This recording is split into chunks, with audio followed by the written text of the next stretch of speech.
Ok, gente, vamos aplicar o que a gente viu nos últimos vídeos para forças conservativas de atração ou repulsão entre duas partículas.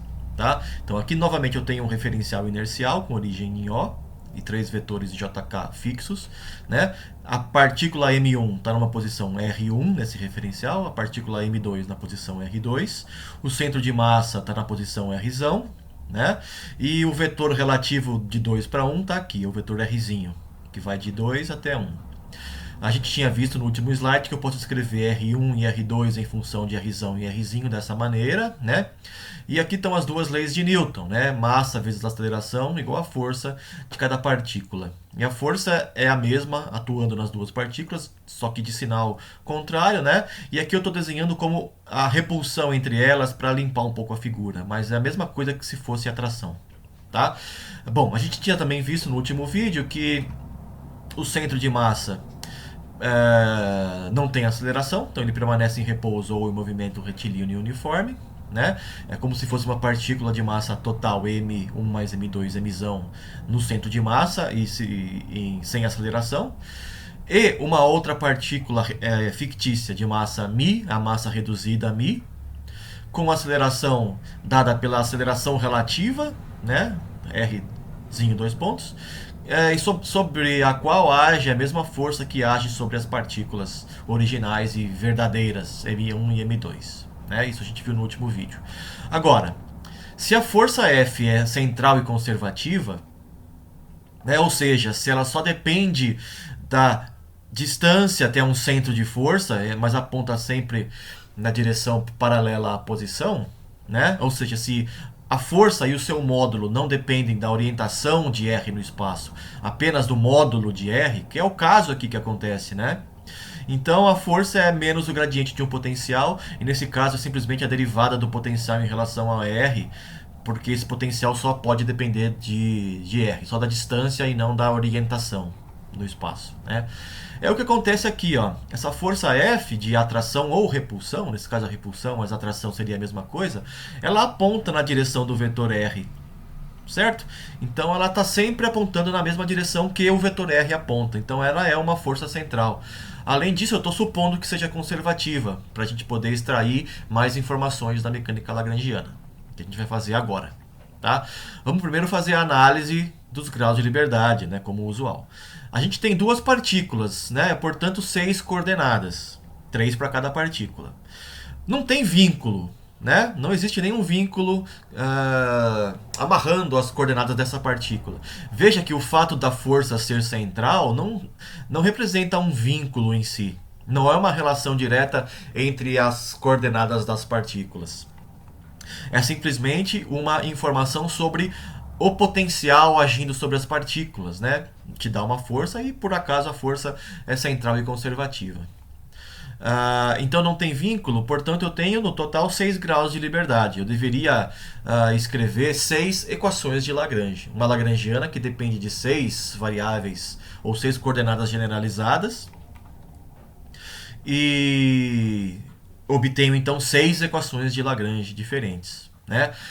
Por exemplo, eu posso escolher como coordenadas generalizadas as coordenadas do vetor centro de massa e as coordenadas do vetor relativo, posição relativa. Né? Ou seja, xrzão, xrzão, yrzão, zrzão me dão 3 coordenadas e xrzinho, yrzinho, zrzinho me dão mais 3 coordenadas, no total 6, para representar todos os 6 graus de liberdade que eu tenho nesse problema. Tá?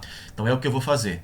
Eu vou escolher a posição do centro de massa e o vetor posição relativa como os graus de liberdade, como as coordenadas generalizadas nesse caso, que são 6. Então tá, vamos começar montando a lagrangiana. Bom, eu não vou montar a energia potencial porque eu não conheço o potencial exato nesse caso, por enquanto. Eu estou deixando em função, eu só sei que o potencial depende só do módulo do vetor Rzinho. Tá? Além disso, eu não sei se é alguma coisa R ao quadrado, 1 sobre R, qualquer coisa assim. Tá? Mas só depende do módulo de R. Né? Depende da força, qual é essa força que está atuando aqui na repulsão-atração. Bom, Então, o potencial eu não tenho o que fazer, só escrever isso mesmo. A energia cinética, por outro lado, eu sei que é um meio de m1v1 ao quadrado mais um meio de m2v2 ao quadrado. Bom, a V1, a velocidade exata, né, velocidade da partícula real 1, é o R1 ponto. Então, se essa aqui é a posição da partícula 1, R1, a velocidade é o R1 ponto. Eu acho o R1 ponto a partir daqui derivando em relação ao tempo. Então é o R ponto mais M2 sobre Mzão, R ponto, Rzinho ponto, que é o que está aqui. Ó, né? O V1 é o Rzão ponto mais M2 sobre Mzão, Rzinho ponto. A mesma coisa para o V2, é só pegar essa expressão aqui, né, derivar em relação ao tempo, eu obtenho o R2 ponto, ou a velocidade da partícula 2. A velocidade da partícula real 2, né? Vou passar para o próximo slide. Ó. Eu vou falar o seguinte: o V1 ao quadrado é o módulo de V1 ao quadrado. O que aparece aqui na expressão da energia cinética é o módulo da velocidade ao quadrado, que é, né, exatamente igual ao produto escalar de V1 por ele mesmo. Né? Quando eu faço esse produto, né, substituo o que eu acabei de encontrar para R1 ponto, para V1, né, R mais M2 sobre M Rzinho, está aqui. Faço o produto escalar entre eles, aplico a distributiva, R ponto, vetor R ponto, mais R ponto, vetor esse daqui, mais esse vetor vezes esse, que são idênticos, eu agrupo, mais esse vezes esse, que está aqui. Né? Então, Rzão ponto, vetor, Rzão ponto, escalar Rzão ponto, é o Rzão ponto ao quadrado, o módulo ao quadrado do Rzão. Esse daqui é o M2 ao quadrado sobre M ao quadrado, Rzinho ponto ao quadrado. E aí sobra esse aqui do meio. Tá? Fica como exercício para você demonstrar que o V2 ao quadrado, fazendo a mesma coisa para o V2, é dado por essa expressão. Tá? Fica como exercício para vocês fazerem. E aí, junta essa expressão para V1 ao quadrado com essa daqui para V2 ao quadrado, joga na fórmula da energia cinética e você vai concluir que a energia cinética é dada por essa expressão. Veja que interessante, né? Isso daqui é quase a mesma coisa que a expressão anterior, eram dois termos, massa, velocidade ao quadrado. Aqui eu tenho massa, velocidade ao quadrado. Né? Só que aqui seria uma partícula fictícia de massa mzão com velocidade do centro de massa. Veja que interessante, né? E uma outra partícula fictícia de massa reduzida, mi, com velocidade igual à velocidade relativa das duas partículas. Né? É como, novamente, se fossem duas partículas de massa fictícias, né? De massa mzão e massa mi, na posição do centro de massa e com velocidade do centro de massa, né? E na posição relativa com velocidade relativa, né? Respectivamente. Tá? Então tudo se encaixa. Tudo bem? E aí você escreve, né, a lagrangiana como a cinética menos a potencial, que está aqui. Repare que todos os 6 graus de liberdade estão nessa fórmula aqui, porque se o centro de massa é dado por xrzão, yrzão, zrzão, a velocidade do centro de massa é o x ponto rzão, y ponto rzão, z ponto rzão. E aí o rzão ao quadrado, ponto, né, é a soma dos 3 ao quadrado. Né? A velocidade ao quadrado do centro de massa é a soma das velocidades em cada direção, x, y e z. A mesma coisa vale para a velocidade relativa ao quadrado. Né? A mesma coisa também vale para o vetor R, para a posição R aqui, para o módulo de R, né? Para a distância entre as duas partículas, que é dada pelo módulo do vetor Rzinho. Né? Se o Rzinho é isso daqui, o módulo de Rzinho é o xr ao quadrado mais yr ao quadrado, zr ao quadrado, somado e raiz quadrada. Certo? Então essa expressão aqui para a lagrangiana está dizendo para a gente que existem sim 6 graus de liberdade, estão todos lá representados pelas coordenadas do centro de massa e pelas coordenadas relativas. Tá? Então, em princípio, eu teria que fazer 6 derivadas parciais, né, em relação a xrzinho, ponto, yzinho, ponto, etc. Então, tem que fazer 6 derivadas parciais em relação às velocidades, mais 6 derivadas parciais em relação às posições, e fazer 6 equações de Lagrange. Né? No entanto, existe um truque para fazer isso, é o truque que o Taylor usa no livro dele, mas ele faz meio rápido assim, não sei se todo mundo vai entender tão rapidamente, tão claro. o que ele fez. Ele escreve, ao invés de escrever a lagrangiana dessa maneira aqui, ele escreve assim, trocando o R ponto por R vetor ponto. E trocando o Rzinho ponto por Rzinho vetor ponto. Né? E aí eleva um vetor ao quadrado. Né? Isso aqui não é uma coisa que se faça assim tão impunemente. Isso é apenas um truque de uma notação para você dizer três equações no lugar de três equações de uma só vez. Tá? O que eu quero dizer com isso? Veja, para montar uma equação de Lagrange em relação, por exemplo, ao xrzão, eu teria que achar o del L, del xrzão, ponto, e del L, del xrzão, né, para montar a equação de Lagrange.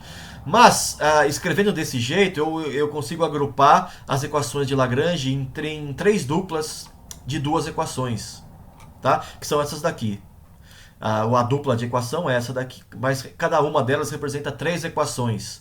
Né? Por exemplo, del L, del Rzinho, ponto, na verdade são três equações, o del L, del XR, del L, del YR, del L, del ZR.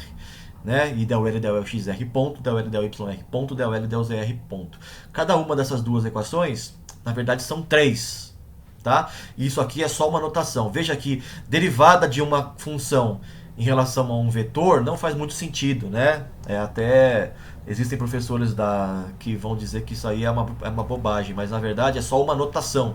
Eu não estou fazendo a derivada em relação a um vetor de verdade, eu estou fazendo uma notação diferente para indicar três equações ao mesmo tempo, tá? Deem uma pensada sobre isso e se não entender, fala comigo ou com o monitor para ver se vocês entendem. Mas não é muito difícil, eu imagino. É só uma questão de notação.